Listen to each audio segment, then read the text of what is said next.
Nah, hadis ini, hadis ke-38, hadis yang menjelaskan tentang siapa kekasih Allah Azza wa Jalla. Dan para ulama banyak menjelaskan hadis-hadis ini. Dan seseorang apabila ingin mempelajari kiat-kiat untuk bisa menjadi kekasih Allah, orang-orang yang dicintai oleh Allah Azza wa Jalla, maka dia pelajari hadis ini. Imam Asy-Syaukani rahimahullah, dia mengarang satu kitab syarah dari hadis ini. Ya, dan Ibnu Rajab rahimahullah juga mensyarah hadis ini dengan baik dalam kitabnya Jami'ul Ulum wal Hikam. Ya, di sini poinnya yang pertama, semua kekasih Allah orang-orang yang dicintai oleh Allah Azza wa Jalla. Sampai kalau ada orang yang memusuhi kekasih Allah, maka Allah mengizinkan untuk memerangi mereka. Ya, di sini anjuran seseorang untuk menjadi aulia Allah, kekasih-kekasih Allah Subhanahu wa taala. Maka dia target dalam beribadah, dalam beramal saleh agar dia sampai kepada derajat dia dicintai oleh Allah dan Allah mencintai mereka. Dan bukan pengakuan seseorang dia mencintai Allah. Maka disebutkan oleh kaum salaf, laisa sya'an an tuhibballah walakin an tuhab. Bukanlah intinya kamu mengaku mencintai Allah, karena semua orang mengaku dia mencintai siapa? Allah. Tapi kamu dicintai oleh Allah atau tidak? Nah, bagaimana kiat untuk bisa menjadi kekasih Allah? Dengan mengerjakan dua hal. Dan ini kiat paling tercepat. Yang pertama, dia mengerjakan semua perkara wajib. Semua perkara yang wajib itu paling dicintai oleh Allah Azza wa Jalla. Dan ini kita bahas juga di kultum tentang mendahulukan yang wajib daripada yang sunnah. Semua yang wajib dicintai oleh Allah. Maka kalau ada pertanyaan, mana yang lebih dicintai oleh Allah? Salat 5 waktu atau salat tarawih? Salat 5 waktu. Mana yang dicintai oleh Allah Azza wa Jalla? Puasa Ramadan atau puasa Senin Kamis? Puasa Ramadan. Mana yang dicintai oleh Allah? Zakat atau sedekah? Zakat.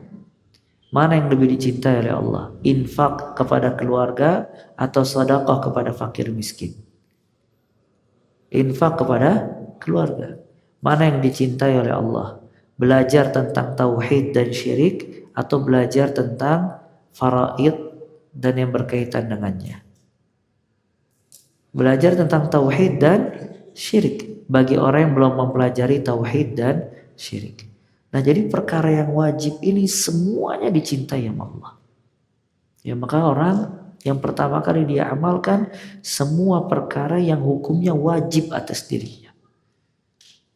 Ini yang pertama. Kemudian kalau bisa dari yang wajib dia menambah dengan semua yang sunnah. Lihat kata Allah Azza wa Jalla, wala yazalu 'abdi yataqarrabu ilayya bin nawafil hatta uhibbah.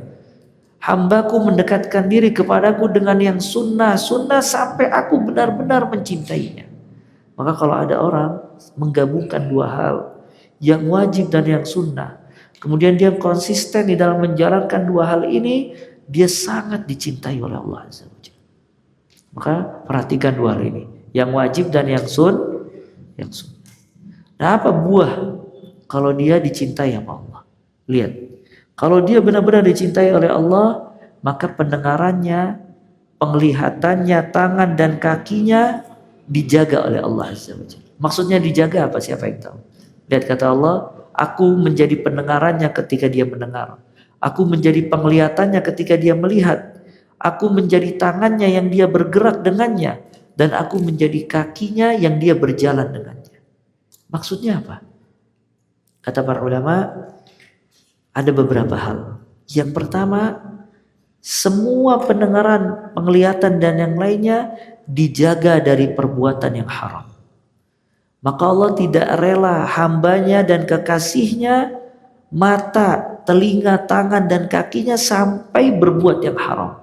Benar-benar dijaga oleh Allah Azza wa Jalla. Maka disebutkan di dalam hadis Nabi Muhammad SAW pernah ketika berjalan mendengar suara seruling mizmar, seruling. Itu langsung ditutup kuping Nabi Muhammad SAW sekencang-kencangnya. Dan ini menunjukkan karena Nabi SAW hamba yang paling dicintai oleh Allah, maka Allah tidak rela kupingnya sampai mendengar hal-hal yang dibenci oleh Allah Azza wa Jalla. Nah kalau hamba itu dicintai oleh Allah, Allah akan membimbing matanya, telinganya, tangan dan kakinya jangan sampai terjerumus ke dalam perbuatan yang haram. Dibimbing sama Allah. Ketika ada yang haram, dikasih kepekaan oleh Allah, dia langsung meninggalkan yang haram. Dan ini bimbingan Allah kepada hambanya, jangan sampai dia berbuat perbuatan yang haram. Makanya sebagian orang subhanallah, kadangkala matanya, penglihatannya dicabut oleh Allah. Bukan karena Allah ingin mengazabnya, cuma saking cintanya Allah kepada dia, maka Allah tidak rela kalau matanya melihat yang haram. Maka dijaga dari perbuatan-perbuatan yang haram. Itu makna yang pertama. Makna yang kedua, dibimbing semua anggota badannya untuk bisa memaksimalkan beramal saleh. Ya, jadi artinya matanya, telinganya dibimbing oleh Allah untuk benar-benar maksimal beramal saleh. Lihat Nabi Muhammad SAW. Dengan kedudukan yang sangat tinggi, beliau memakai atau menjadikan tubuhnya berkhidmat dalam rangka beribadah kepada Allah. Ya sampai sholat malamnya beliau itu kakinya bengkak. Ya, ini menunjukkan kalau Allah memberikan taufik pada anggota tubuhnya agar dipakai berkhidmat beribadah kepada Allah Azza wa Jalla. Yang ketiga, semua organ tubuhnya itu dijaga dari kerusakan. Makanya kalau misalnya seseorang ingin anggota tubuhnya dijaga dari kerusakan, dia menjadi kekasih Allah Azza wa Jalla.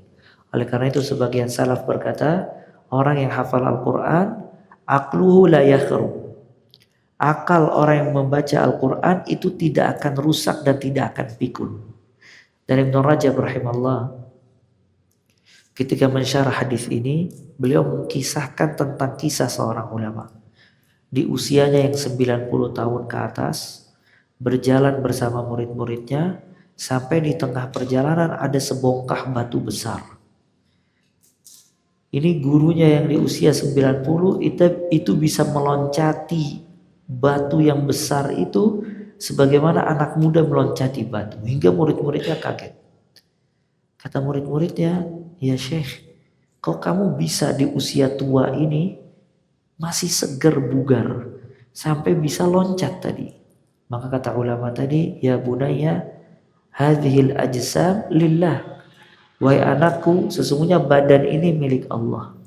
Barang siapa yang menjaga badannya di kala muda untuk taat kepada Allah dan tidak bermaksiat, maka Allah akan menjaga di masa tuanya dari kerusakan. Makanya orang yang paling terbaik jasadnya ketika wafat siapa? Nabi Muhammad SAW. Tidak ada yang rusak. Ya, tidak ada yang rusak. Hingga Abu Bakar As-Siddiq radhiyallahu taala an ketika membuka jasad Nabi Muhammad SAW, menciumnya seraya berkata, "Ya Rasulullah, tibtum hayyan wa maita." Engkau wahai Rasulullah sangat baik ketika engkau hidup dan engkau wafat. Ya maka subhanallah, kalau seseorang jadi kekasih Allah, dijaga dari semua hal. Ya, kerusakan, maksiat dan yang lainnya. Nah. Hadis ke-39, Allah memaafkan kesalahan yang tidak disengaja, lupa dan dipaksa. Dari Ibnu Abbas radhiyallahu anhu bahwa Rasulullah sallallahu alaihi wasallam bersabda, sesungguhnya Allah memaafkan kesalahan yang terjadi tanpa disengaja dan kesalahan karena lupa dari umatku dan apa saja yang dipaksakan terhadapnya. Hadis hasan. Nah, lanjutnya. Hadis ke-40, hiduplah seakan-akan orang asing atau musyrik. Dari Ibnu Umar radhiyallahu anhu ia berkata, Rasulullah sallallahu alaihi wasallam memegang kedua pundakku lalu bersabda, jadilah engkau di dunia ini seakan-akan orang asing atau seorang musafir. Ibnu Umar radhiyallahu anhu melanjutkan, jika engkau berada di sore hari, maka janganlah engkau menunggu hari pagi. Dan jika engkau berada di pagi hari, maka janganlah engkau menunggu hingga sore hari. Pergunakanlah waktu sehatmu sebelum sakitmu dan waktu hidupmu sebelum matimu. Hadis riwayat Bukhari. Nah, hadis ke-40 ini juga hadis yang memotivasi kita untuk cinta kepada kehidupan akhirat. Karena dunia ini bukan darul baqa. Dunia ini bukan tempat kekal, bukan tempat selamanya. Dunia ini darul mamar. Dunia ini hanya lintasan. Sehebat apapun seorang manusia di atas muka bumi, maka dia pasti meninggalkan muka bumi. Dan dia akan kembali ke sisi Allah Azza wa Jalla. Oleh karena itu kata Nabi SAW, "Mathali wa mathalud dunya karajulin istadhalla tahta syajarati thumma raha wa tarakaha." Permisalan aku dengan dunia itu seperti permisalan orang yang hanya singgah di bawah pohon sebentar, kemudian dia meninggalkannya. Maka di sini Nabi SAW menasihati Ibnu Umar dengan berkata, "Kun fid dunya ka'annaka gharib aw habiru sabilin." Wahai Ibnu Umar, jadilah engkau di dunia satu dari dua keadaan. Yang pertama gharib, engkau orang yang asing. Orang yang asing itu tidak akan lama. Kayak bapak pergi ke luar negeri, ada ghurbah, keterasingan, gak betah. Istri dan anaknya semuanya dia tinggalkan. Mesti dia ada ingin perasaan kembali. Nah, ini yang pertama. Jadi dia menjadi orang asing. Atau lebih pendek lagi, abiru sabilin, penyeberang jalan aja. Gak mungkin orang yang berakal bangun rumah di jembatan.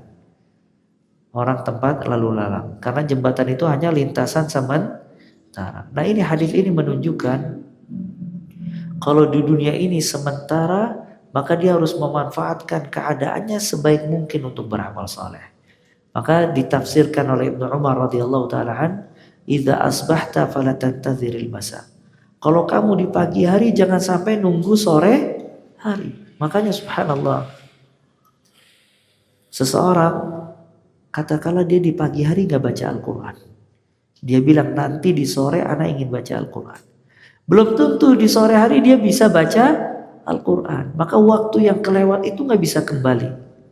Tiba-tiba di sore hari dia dikasih pekerjaan yang banyak sampai luput darinya baca Al-Quran. Maka di hari itu dia tidak baca Al-Quran. Dia ada waktu kosong untuk sholat duha. Dia bilang nanti aja, 2 jam lagi Anda baru sholat duha. Subhanallah, setelah 2 jam pengen sholat duha gak bisa. Kenapa? Terhalangi dari sholat duha. Nah, maka ini menunjukkan kalau seseorang kapan dia dibukakan oleh Allah pintu kebaikan, segera dia kerjakan. Jangan nunggu nanti. Ya kata Ibnu Umar, "Idza asbahta fala tantaziril masa." Kalau kamu pagi jangan nunggu sore. Wa idza amsayta fala tantaziris sabah. Kalau kamu di sore hari jangan nunggu pagi. Wa khudh min sihatika limaradik. Manfaatkanlah masa sehatmu sebelum datang masa sakit. Wa khudh min hayatika qabla mautik. Manfaatkanlah masa hidupmu sebelum datang masa tuamu. Dan subhanallah, manusia ini mesti melewati momen. Sekarang kalau yang udah umur 40, dia merasa nyesal, ya Allah, ana waktu umur 20 gak memanfaatkan kehidupan ana dengan baik. Yang umur 50 dia nyesal, ya Allah, ana sekarang udah kepala 5. Selama kepala 4 ana tidak memaksimalkan dengan baik. Udah kepala 6, ya Allah, udah gak kerasa anak kepala 6. Selama ini anak belum memanfaatkan yang baik. Nah, momen-momen yang hilang darinya bisa kembali apa tidak? Tidak bisa kembali, dia hanya berjalan terus. Ya makanya ada perkataan, ya ibna Adam, inna syamsa wal qamar, inna layla wan nahar ya'malani fik fa'mal anta fihima. Wahai anak Adam, siang dan malam ini bekerja untukmu. Maka kamu beramal di siang dan di malam. Kenapa? Karena siang malam ini dikasih oleh Allah untuk kamu beramal. Gak bisa di stop itu. Bentar ya, malam sejam lagi baru pagi. Gak bisa, dia terus. Ya gak ada waktu istirahat. Nah, Hadis ke-41, kesempurnaan iman dan mengikuti Nabi Shallallahu Alaihi Wasallam. Dari Abu Muhammad Abdullah bin Amr bin Al-As radhiyallahu anhu ia berkata, Rasulullah Shallallahu Alaihi Wasallam bersabda, Allahumma sholli wa sallim. tidak sempurna iman salah seorang dari kalian hingga hawa nafsunya mengikuti apa yang aku bawa. Hadis Hasan Sahih. Nah, hadis ini juga menunjukkan anjuran seseorang itu untuk ittiba. Karena tidak sempurna salah seorang di antara kita imannya sampai keinginannya terus-menerus ingin mengikuti petunjuk Nabi Muhammad SAW. Dan ini sebagaimana firman Allah Azza wa Jal, "Qul in kuntum tuhibbunallaha fattabi'uni." Katakanlah wahai Muhammad, apabila kalian mencintai Allah maka ikutilah aku. Kata Hasan Al-Basri rahimahullah, "Idda'a qaumun bi mahabbatillah famtahanallahu bihadhil ayat." Satu kaum mengaku dia mencintai Allah, maka Allah menguji dengan ayat ini. Maka kalau seseorang memang benar dia mencintai Allah dan memiliki keimanan yang sempurna, yang terlihat dari dirinya ittiba, yaitu mengikuti petunjuk Nabi Muhammad sallallahu alaihi wasallam. Nah. Hadis ke-42, luasnya ampunan Allah. Dari Anas radhiyallahu anhu, ia berkata, aku mendengar Rasulullah Shallallahu Alaihi Wasallam bersabda, Allah Taala berfirman, wahai Adam, sesungguhnya selama engkau berdoa dan berharap kepadaku, aku akan mengampunimu atas dosamu dan tidak aku pedulikan lagi. Wahai anak Adam, seandainya dosa-dosamu sedikit lagi, ya Allah.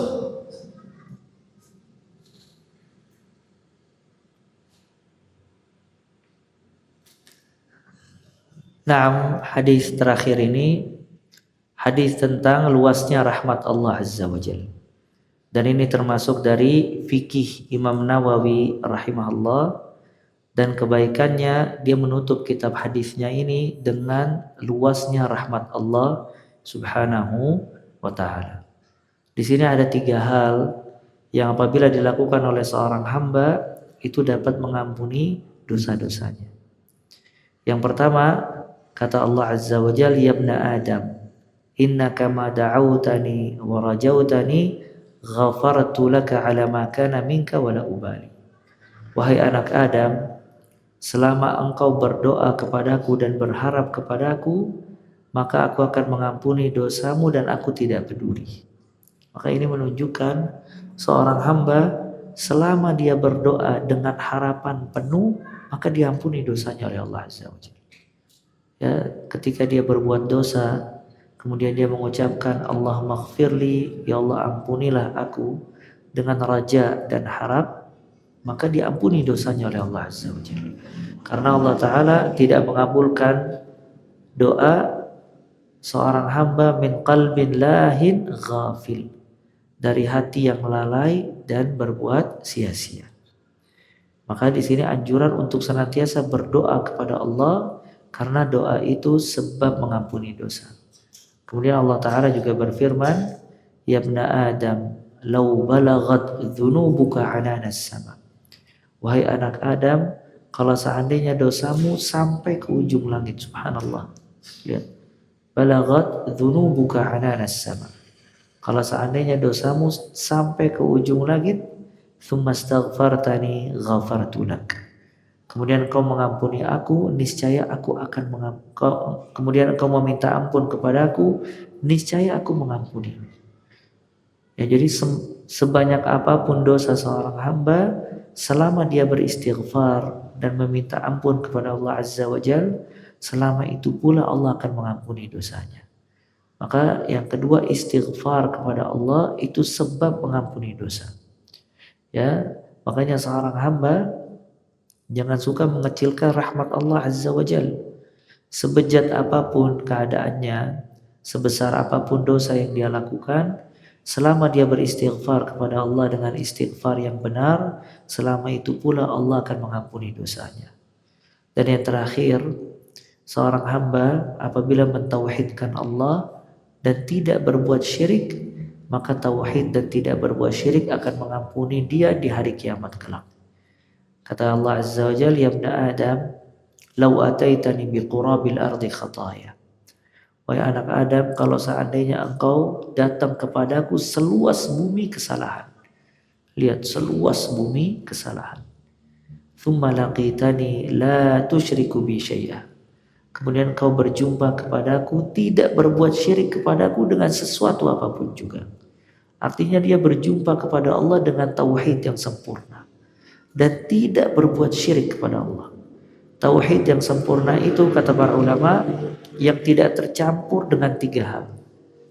Tidak tercampur dengan syirik, tidak tercampur dengan bid'ah, dan tidak tercampur dengan maksiat. Maka kalau dia mempelajari tauhid, kemudian dia tidak mencampur adukan tauhid dengan syirik, dengan bid'ah, dengan maksiat, kemudian nanti di akhirat dia berjumpa kepada Allah, ya tidak berbuat syirik kepada Allah Azza wa Jal, sedangkan dosa dia banyak seluas bumi, maka kata Allah Azza wa Jal, la ataituka biqurabiha maghfirah. Niscaya aku akan mendatangkan kepada kamu seluas bumi juga ampunan. Ini menunjukkan si'ah rahmatillah, luasnya rahmat Allah dan ampunan Allah Subhanahu wa taala. Dan ini menunjukkan bagusnya Imam Nawawi rahimahullah, dia menutup kitabnya dengan menjelaskan luasnya ampunan Allah Subhanahu wa taala. Makanya ya ikhwah, seorang hamba ini terus dia mengharapkan rahmat Allah. Allah Ta'ala berfirman, Qul ya ibadiyalladzina asrafu ala anfusihim la taqnatu min rahmatillah. Katakanlah wahai Muhammad kepada hamba-hambaku yang melampaui batas. Dia telah melampaui batas, la taqnatu min rahmatillah. Jangan kalian berputus asa dari rahmat Allah. Innallaha yaghfiru dzunuba jami'an. Sesungguhnya Allah mengampuni semua dosa. Selama hamba itu meminta ampun kepada Allah, maka Allah mengampuninya. Sampai disebutkan dalam hadis, Allah Ta'ala melapangkan tangannya di pagi hari agar orang-orang yang berbuat dosa di malam hari bertobat. Dan Allah Ta'ala melampangkan tangannya di sore hari agar orang-orang yang berbuat dosa di pagi hari bertobat. Maka selama hayat masih dikandung pada badan, maka selama itu pula ampunan dan rahmat dikasih oleh Allah Azza wa Jalla. Sampai sebelum wafat, subhanallah. Seorang hamba apabila sebelum wafat, dia mengingat dosa-dosanya, tetap tidak boleh baginya untuk mengecilkan rahmat Allah. Maka kata Allah, la yamutunna ahadukum illa huwa wa yuhsinu dhanna bi rabbih. Janganlah salah seorang di antara kalian meninggal kecuali tetap dia berhusnudzan, berprasangka baik kepada Allah, kalau Allah itu akan mengampuni dosa-dosa dia. Ya alhamdulillah, selesai pembahasan kita, syarah penjelasan singkat tentang kitab Al-Arba'in An-Nawawiyah, dan alhamdulillah semua penjelasannya direkam. Bagi siapa saja yang ingin murajaah, ingin mengulang-ulang hadis-hadis yang kita bahas dari hadis pertama hingga terakhir, bisa dia simak ulang di media sosial atau YouTube. Ya, semoga apa yang kita sampaikan bermanfaat buat diri pribadi dan juga kaum muslimin. Kita memohon kepada Allah Azza wa Jal agar Allah mengkaruniai kepada kita ilmu yang bermanfaat dan amalan saleh, dan kita memohon kepada Allah Azza wa Jal agar Allah mengkaruniai kepada kita semua kesempurnaan, keikhlasan di dalam perkataan dan perbuatan, dan kita memohon kepada Allah Azza wa Jal agar Allah mengkaruniai kepada kita semua husnul khitam, penutup yang baik di bulan Ramadan dan penutup yang baik di akhir hayat kita, dan kita berlindung kepada Allah Azza wa Jal dari su'ul khatimah, dan kita memohon kepada Allah Subhanahu wa taala agar kita semua termasuk hamba-hamba yang diampuni dan dirahmati oleh Allah Subhanahu wa ta'ala, dan dikaruniai kita semua malam Lailatul Qadar, dan tidak disia-siakan semua kebaikan yang kita perbuat selama di bulan Ramadan, dari begadang, baca Al-Quran, salat, dan kita memohon kepada Allah Subhanahu wa ta'ala agar semua doa yang kita panjatkan masing-masing di antara kita dikabulkan oleh Allah Azza wa Jalla. Kemudian semua keinginannya dikabulkan oleh Allah. Semua cita-citanya dimudahkan oleh Allah untuk dia meraihnya. Dan juga kita memohon kepada Allah Subhanahu wa taala agar Allah taala termasuk menjadikan kita orang-orang yang termasuk dimaafkan dan diampuni oleh Allah. Kita keluar dari bulan Ramadan dosa kita bersih, ya, dan semua catatan keburukan kita dihapus dari catatan kita. Maka kita keluar dari bulan Ramadan sebagaimana bayi yang keluar dari rahim ibunya bersih dari dosa-dosa yang pernah kita perbuat. Dan juga kita memohon kepada Allah Subhanahu wa taala agar Allah memudahkan kita beramal saleh dan juga memudahkan hisab kita, memberikan kepada kita semua nikmat kubur, diselamatkan dari azab kubur, dimasukkan kita ke surganya kelak tanpa hisab, tanpa azab, didudukkan di samping Nabi Muhammad SAW, dikaruniai untuk melihat wajah Allah dan juga berjumpa dengan Allah Subhanahu wa taala, serta diselamatkan dari api neraka Allah. Amin amin ya rabbal alamin. Dan kita memohon kepada Allah Azza wa Jalla agar Allah mengampuni dosa kedua orang tua kita, merahmati mereka, dan dijadikan kuburan mereka taman di antara taman-taman surga, dan tidak dijadikan lubang di antara lubang-lubang api neraka. Dan kita memohon kepada Allah, apabila masih ada orang tua kita yang masih hidup di antara kita, dipanjangkan umurnya di atas ketaatan kepada Allah, diberikan keberkahan, diberikan kebaikan, dan diberikan panjang umur di atas ketaatan oleh Allah Azza wa Jalla. Dan juga kita memohon kepada Allah agar keluarga kita dijadikan keluarga yang sakinah, mawaddah, warahmah, dan anak keturunan kita anak-anak yang saleh dan juga salihah. Dan kita memohon kepada Allah agar Allah membimbing kita untuk terus berada di atas siratal mustaqim dan melindungi kita dari semua keburukan dan segala macam kesesatan dan penyimpangan. Dan kita memohon kepada Allah kebaikan di dunia dan di akhirat. Rabbana atina fid dunya hasanah wa fil akhirati hasanah wa qina adzabannar. Wa sallallahu sallam baraka ala abdika rasulika Muhammad wa akhiru da'wana alhamdulillahi rabbil alamin.